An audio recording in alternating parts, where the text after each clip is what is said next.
Olá meus amores, sejam bem-vindos para mais um vídeo aqui do canal. Hoje a gente vai começar os estudos de direito do consumidor, tá? Vou dar uma introdução aí sobre o direito do consumidor. Primeiro a gente tem que entender que o Código de Defesa do Consumidor, nosso CDC, ele é uma lei especial, que significa dizer que não vai ser aplicado em qualquer caso, né? Uma lei especial vai ser aplicada a relações especiais. Então ele só vai ser aplicado às relações de consumo, tá? E outra coisa que a gente tem que entender é que o CDC, ele visa amparar, visa proteger a parte mais vulnerável da relação de consumo, que é o consumidor, tá? Que é a parte mais vulnerável. Então, sempre que você se deparar no CDC com uma norma que visa beneficiar alguém, esse alguém vai ser sempre o consumidor. Então as normas benéficas, elas visam beneficiar o consumidor, que é a parte mais vulnerável ali da relação de consumo, até porque a gente fala em Código de Defesa do Consumidor, não é um código do consumo, é um código de defesa do consumidor, que visa então amparar, proteger, defender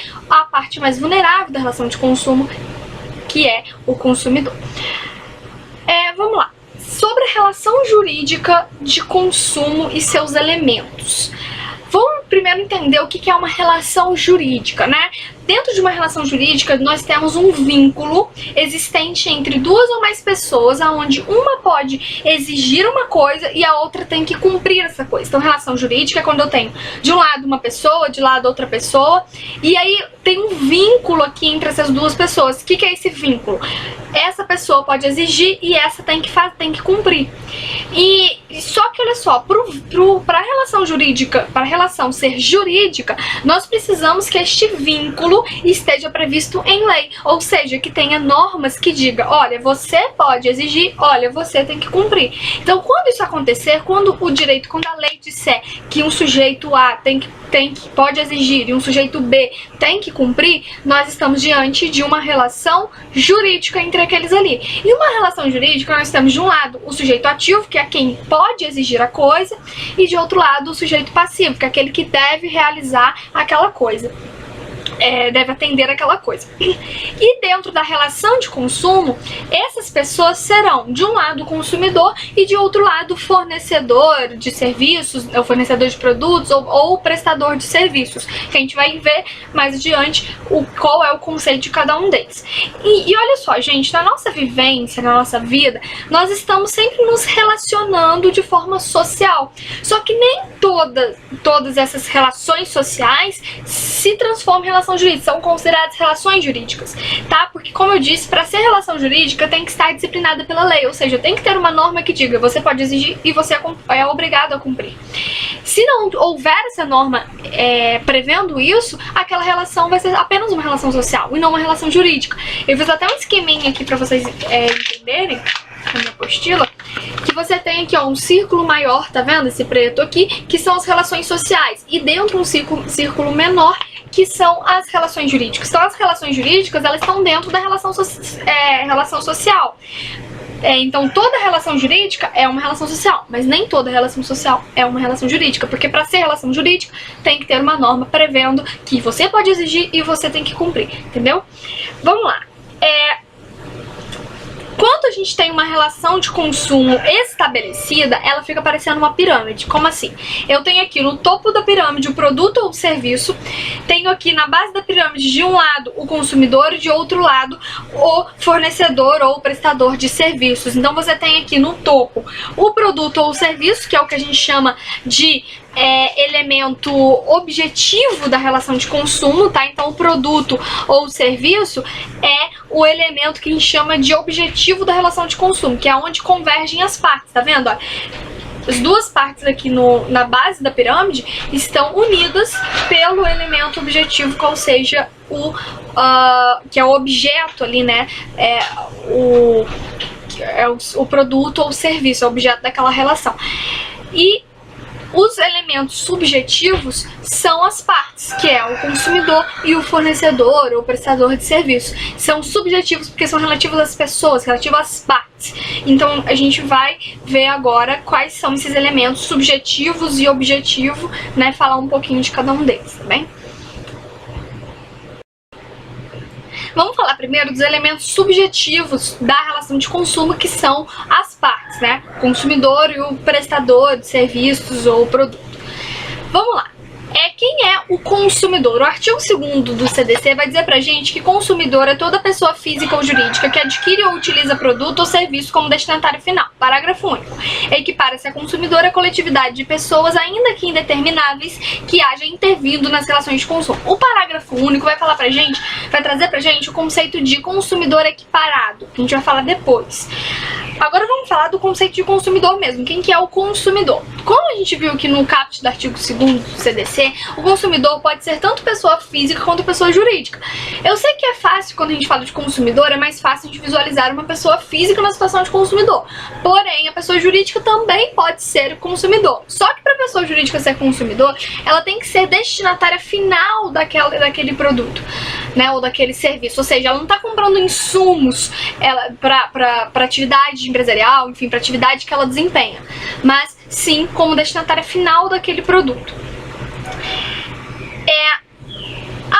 A jurisprudência, a doutrina também admite a pessoa jurídica de direito público como consumidora. Tem até um julgado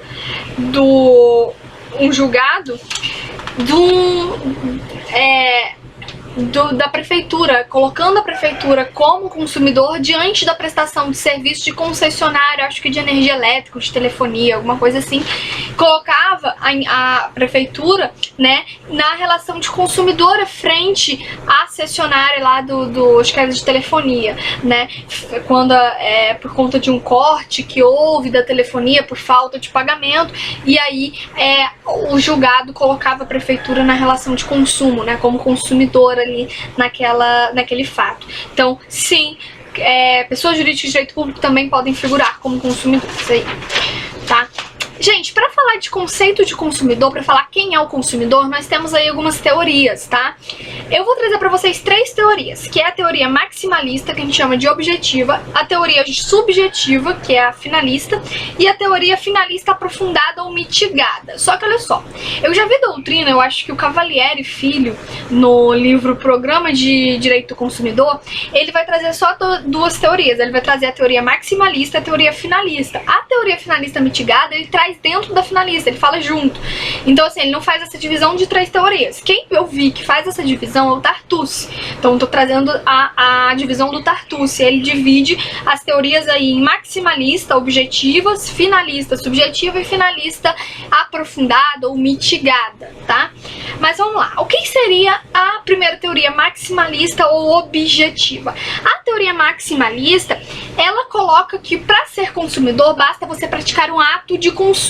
Então veja bem, ela não tá falando, ela não tá delimitando quem é o consumidor. Por isso que ela é chamada de teoria maximalista. Ela visa uma interpretação mais ampla de quem é o consumidor, tá? Então, olha só, para a teoria maximalista, basta que a pessoa, seja ela física ou jurídica, retire um bem do mercado ou um serviço do mercado, ou seja, praticou um ato de consumo, só isso. O que é praticar um ato de consumo? É você retirar um bem, ir lá no mercado e comprar um bem, ou você pedir um serviço, a prestação de serviço. Você está praticando um ato de consumo. Então, para a teoria maximalista, basta você fazer isso. Ele traz, então, essa teoria traz, então, uma interpretação mais ampla de consumidor, de quem é o consumidor, né? Então, olha só, para essa teoria maximalista, seria consumidor a pessoa jurídica que compra insumos para sua empresa, tá? Porque para a teoria maximalista, como a gente viu, não importa a finalidade empregada àquele produto ou serviço. Basta que aquela pessoa, seja ela física ou jurídica, praticou um ato de consumo. Então, vamos ver um exemplo para a gente entender o que seria consumidor para a teoria maximalista. Por exemplo, meu namorado, ele trabalha revendendo pães. Ele compra pães de uma padaria e revende a lanchonetes, enfim, outros estabelecimentos. Então, para a teoria maximalista, meu namorado seria consumidor diante da padaria que ele compra pães para revender. Por quê? Porque para a teoria maximalista, basta ele estar praticando um ato de consumo. Ele está praticando um ato de consumo a partir do momento que ele compra pães de uma padaria X para revender.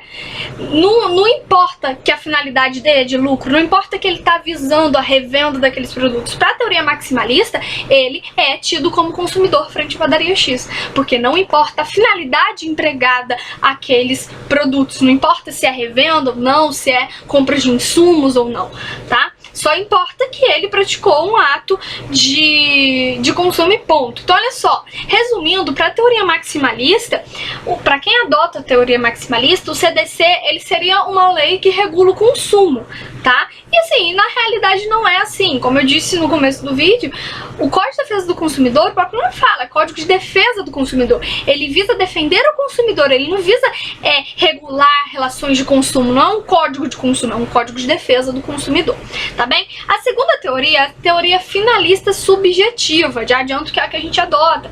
Pelo artigo 2º dá pra gente entender isso, porque finalista, o próprio nome diz, ou seja, aqui visa uma finalidade, ou seja, aqui só vai ser consumidor quem tiver uma finalidade específica para aquele produto, aquela prestação de serviço. E é exatamente o que o nosso artigo 2º fala. O artigo 2º do CDC vai dizer pra gente o quê?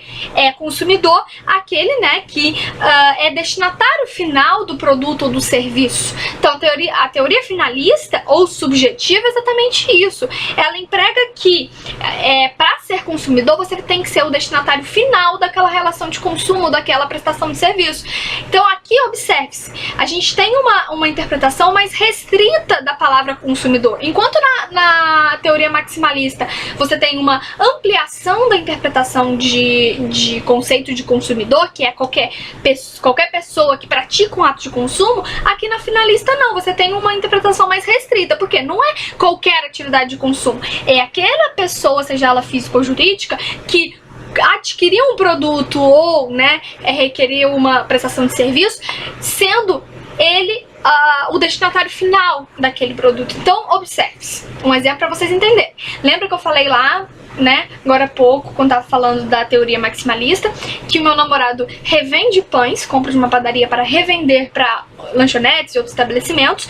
E para a teoria maximalista, ele seria consumidor frente à padaria, que ele compra os pães para revender. Por quê? Tá praticando ato de consumo, consumidor, para a teoria maximalista. Aqui na teoria finalista, meu namorado não é considerado consumidor perante a padaria X que ele compra os pães para vender, para revender. Por quê?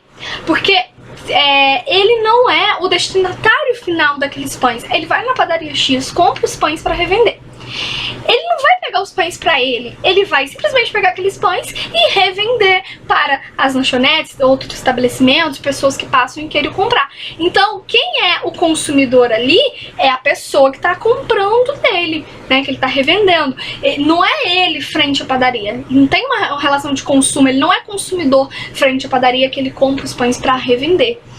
Diferente se um dia a gente tá lá, um domingo em casa, beleza, queremos fazer um lanche, vamos fazer um hambúrguer caseiro. E aí ele vai lá nessa padaria X onde ele compra os pães pra revender e ele compra um pacote de pão, mas ele compra esse pacote de pão pra fazer os lanches pra gente comer. Nesse caso, ele foi consumidor. Por quê? Destinatário final do produto.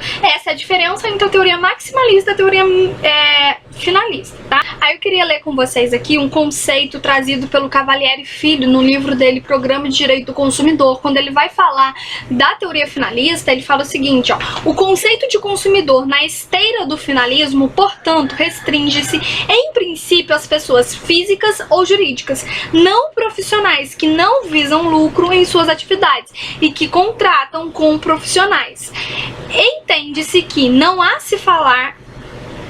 se há falar em consumo final, mas intermediário, quando um profissional adquire produto ou usufrui de serviço com o fim, direto ou indiretamente, dinamizar ou instrumentalizar seu próprio negócio lucrativo. Ou seja, quando você compra um serviço, um produto para revender ou para empregá-lo na sua atividade econômica, você não está ali como consumidor naquela relação. É uma relação civil e não uma relação de consumo. Então, um exemplo, se eu sou, para essa teoria, se eu sou advogada, eu tenho um escritório e compro computadores pro meu escritório, não sou consumidor ali naquela compra, tá? Ali é uma relação civil, não uma relação de consumo. Por quê? Porque eu estou pegando aqueles computadores, aqueles produtos para empregar na minha atividade ali, no caso, meu escritório, tá bem?